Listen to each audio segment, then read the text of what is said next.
Well, good morning my YouTube friends, it's Margaret here, and I just thought I'd call this video Inside and Out.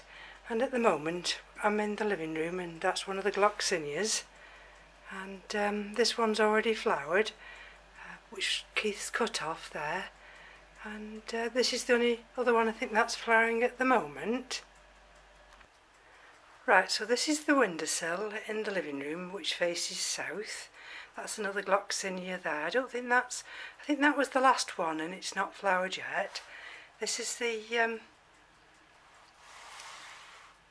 well, we just call them Christmas cactus here, but of course it's not anywhere near Christmas, but it's absolutely, I don't know whether you can see down there, see here, absolutely full of buds, little flowers. That's the calanchoe, I think it is. There we go. And this one just loves it here in this window. That's another gloxinia there, and we've got a flower bud coming there. And we're in the hallway now, and this is one of the dendrobiums, and you'll see there that it's either going to be a flower spike or it's going to be a new pseudobulb. If it's a pseudobulb I don't mind, because this one has been through the mill. These are just some freesia that were outside, and Keith brought them, all the ones that couldn't stay out any longer, because we have been having some frosts these last few nights. And of course that's the original African violet. So I'll take you outside now. Well, we're into brilliant sunshine. I'll just shut the front door. And it is very cold. I've got my coat on. The last few nights of frosts, I've taken a lot down, but this pot here is still standing firm. Of course, Keith's cut all the roses.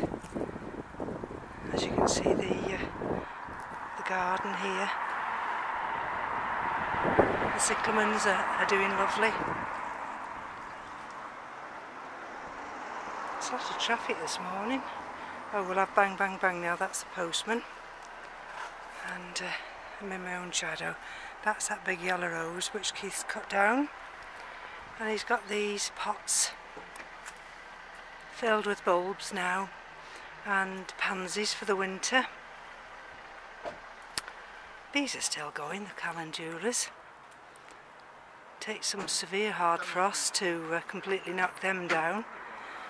And some of the nice little pansies. This is in flower here. I think this one's called borage. If I can just step over here and show you those little tiny flowers. There's another one. And little primulas there, look at that. And of course these are antirrhinums or snapdragons. So all in all, considering we're nearly in November and we've had a few frosts, excuse that noise, little tiny wallflowers that are planted out, look, they've thickened up there. They've got cyclamen as well.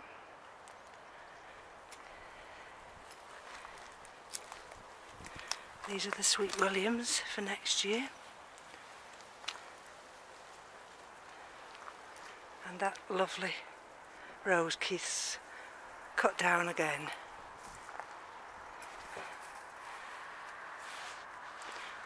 All these wallflowers you'll see, they're all done from seed. We're expecting rain later today, so I thought, well, I'll just come out now and just give you a quick peek round the garden as we go into November. Really, this is absolutely unusual to have such nice weather. And we'll go through the arch here, and this is the tree peony, and that's not even shut down yet. So we're going through the arch now. Excuse that banging, that's the postman. He never knows how to shut a door quietly. And I'll just let him pass us. He's going down the side road.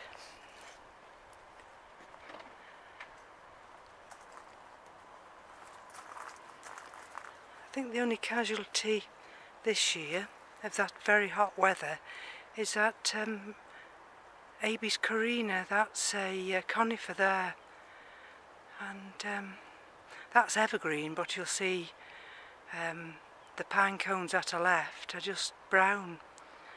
But what can you do? We had such an unprecedented warm spell.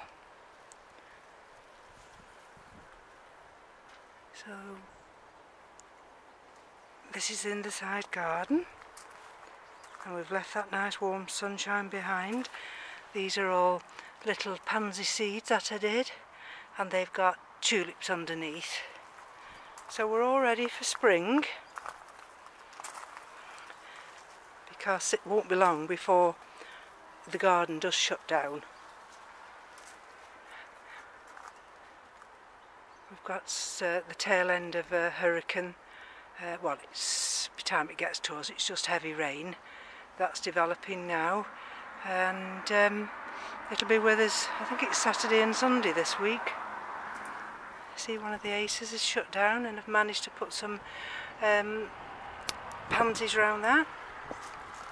And these are the troughs. That little hebe's growing there. One or two of these heathers were affected by the frost, because I'm not sure what we went down to here, but some areas went down to -7.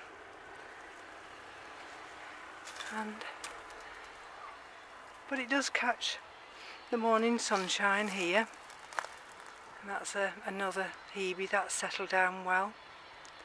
You can see that one where the frost has caught some of that heather. And that's one of the other baskets. These have all got bulbs in.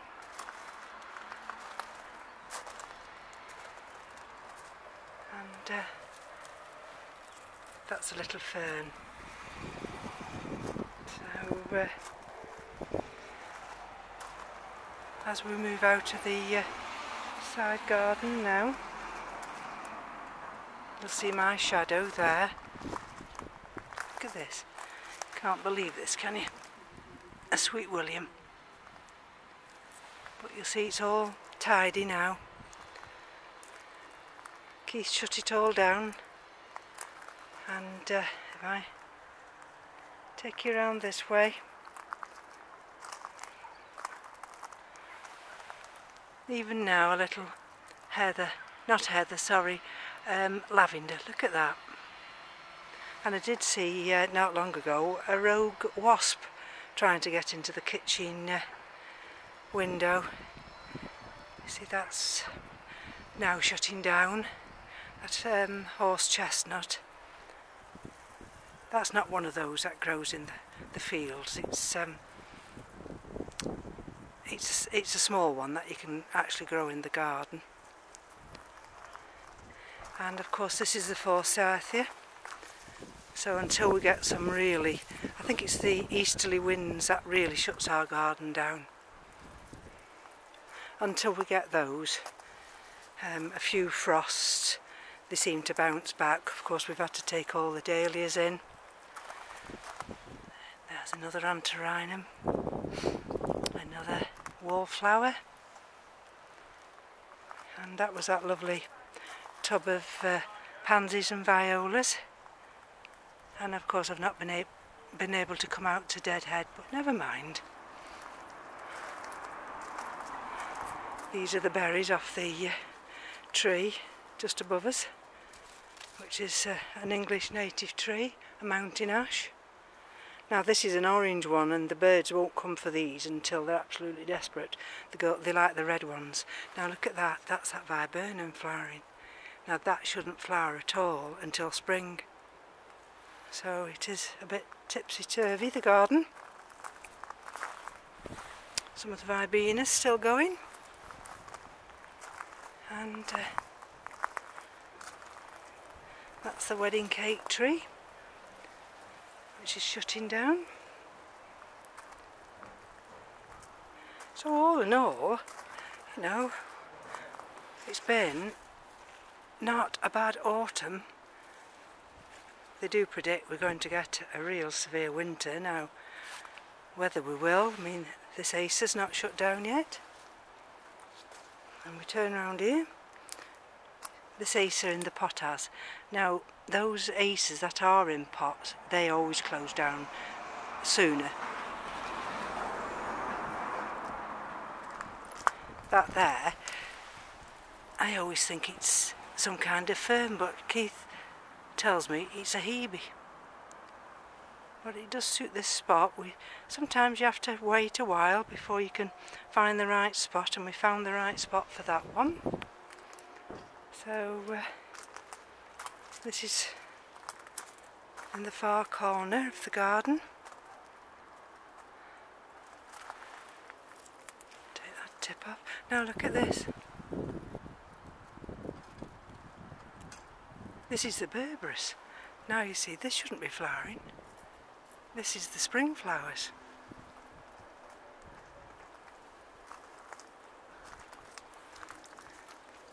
There's an nasturtium that got caught with the frost. And there we go. If I go over here now,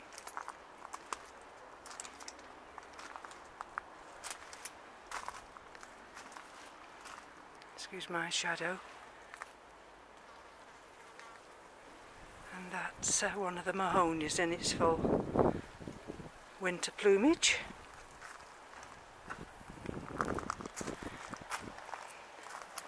And if I go this way now, oh, that's a postman, bang bang bang, and this one, that's shedding its leaves.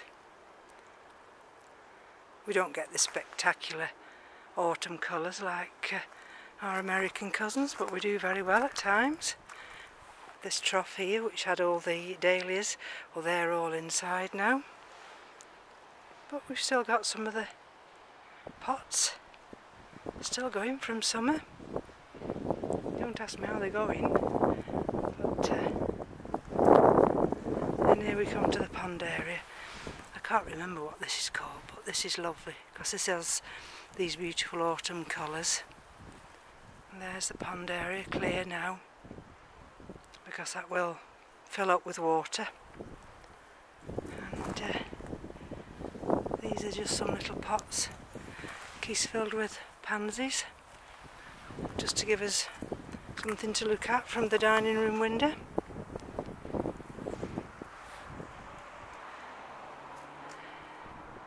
And there we go on that side. So I'm going to walk this way around now.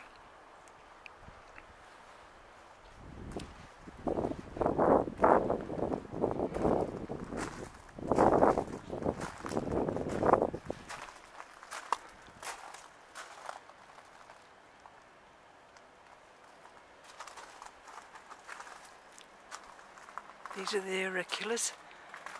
These really just need tidying up. All these dead leaves taking off.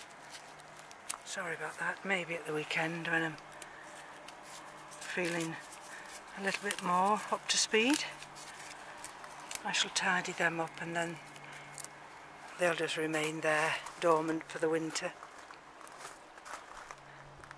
Now there's that big standard old-fashioned rose.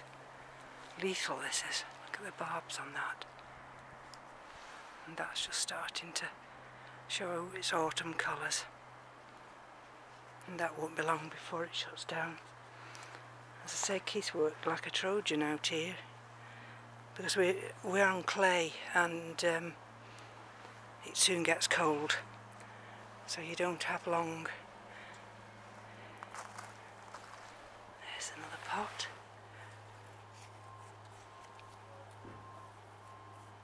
Look at that one still flowering. You can see the nasturtiums now, how they've been caught by that last night's frost.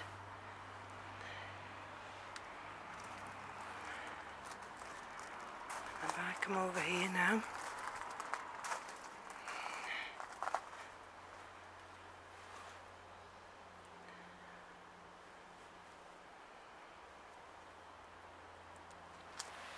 there's the wallflowers. There's another one bent that way because there used to be a dahlia here.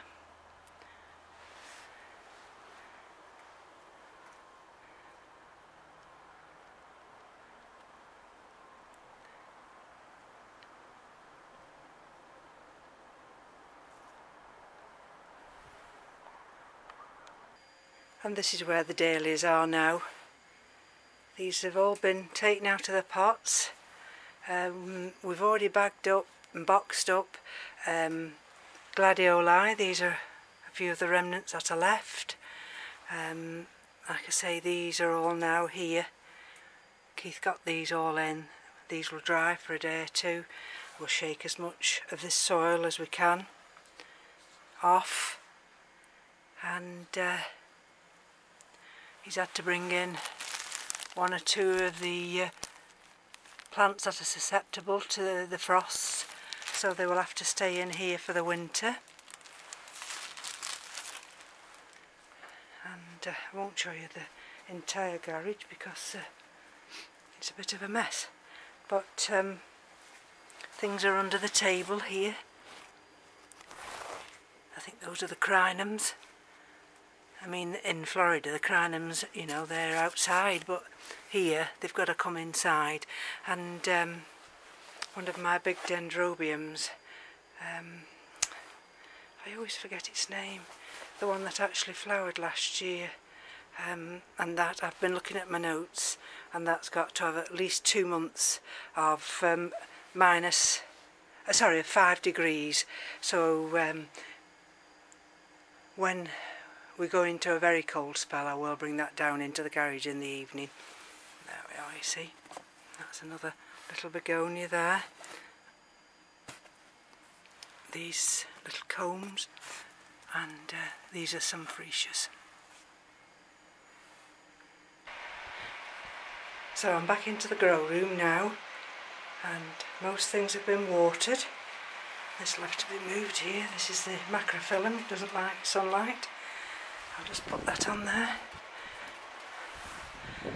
And it's 20 degrees in here with 70% humidity,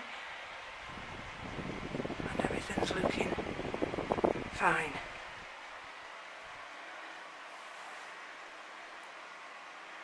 Whether that'll give me another bloom, I'm not sure. As I say, Keith's going to come up later today and fix me something on that wall there. This is that big Sologeny. Perhaps another day I might do that Sologeny Burfordiense. I might do a spotlight on that one, because it is quite nice. And let's see if I can go into the buds on the pseudo-lamelatum. Let's just have a look if it'll let me go in.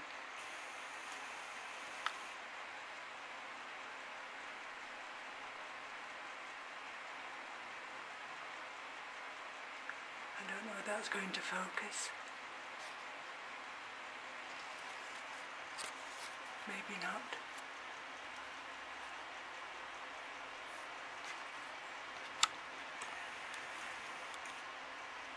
There we go. Not quite open yet. And it's very bright in here this morning.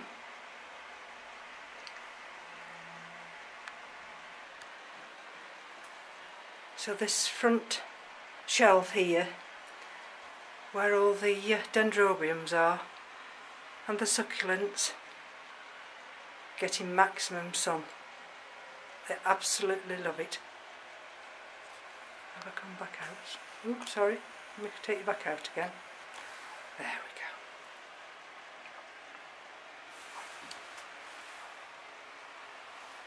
go. And of course, this is Phragmipedium Andeum fire. We can't not just give a last glimpse at this one, because this will be the third and final bloom. So we've done really well with that one. And this is the Pathiopedilum Coloperkingii. That one there's the Path Bellatum by Ratulianum. That's the one I nearly killed, but managed to save that. And go on to this shelf, and of course these are the frags that are in situ here, and they all seem to be doing extremely well. They've been watered, and there's that other Pathiopedilum. Let's have a look. That's there we go. You see that? Oh dear. To pick that up now. And that's the Sideria japonica. And of course, I bend down. These are some of the fells. Now if I just back up a little bit, and hope you don't get blinded by the light from the window.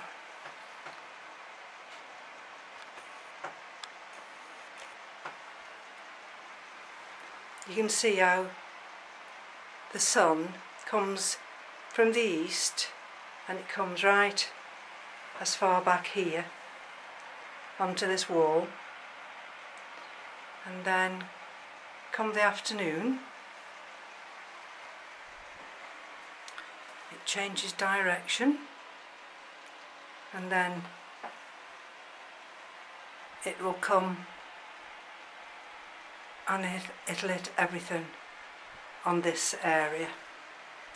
And there's that Dendrobium delicatum. That's the one that's got to have 2 months at 5 degrees.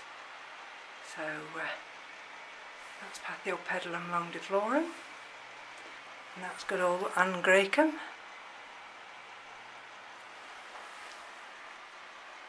So it's an all-round video today.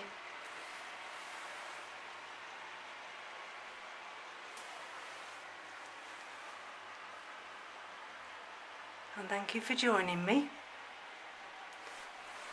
There's that other Cymbidium, but I don't know whether it's got this new growth here. But these others I'm not sure about. I'm going to persevere with that one.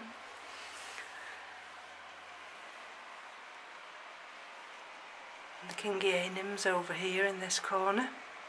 Oh, this is a surprise. Let me just show you this before I go. Now this is my Oncidium powii. This is the only Oncidium I've got, and it came and it was a lovely specimen, and I can't remember how long I've had it quite a while. 16, and I don't know whether you can see it from this area. Let's have a look where it is. Down there, can you see right down there? There's a new I'm assuming it's a suitable. Surely it's not a spike. I wouldn't have thought it was a spike. But see, sometimes, there we go. You just see it now in the light. Sometimes your orchids will surprise you, and if you leave well alone, they will get on with their own business of growing and producing flowers. So I'm going to put this one back here now, and bid you all farewell. Until next time. Bye bye now.